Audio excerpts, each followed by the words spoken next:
Effective windscreen wipers are vital for improving visibility for the driver, but as they age, windscreen wiper blades do deteriorate.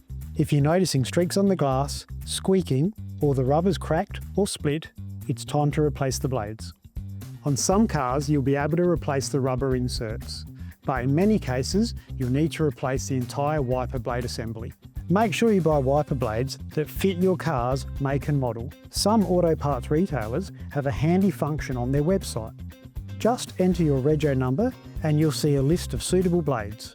If you're not sure, head into your local store for advice. Many cars, like this one, have a clip and a hook that hold the blade in place. First, lift the arm until it stays up. A tip here is to place a folded towel onto the windscreen glass, so if the spring-loaded arm snaps down, it doesn't chip or damage the windscreen. Next, release the clip. Then pull the blade down and pivot it until you can remove it. Make sure you're putting the blades on the correct side by measuring first. Sometimes the passenger side and driver's side blades will be different lengths. Get the new blade and pull it into place so it sits properly on the hook.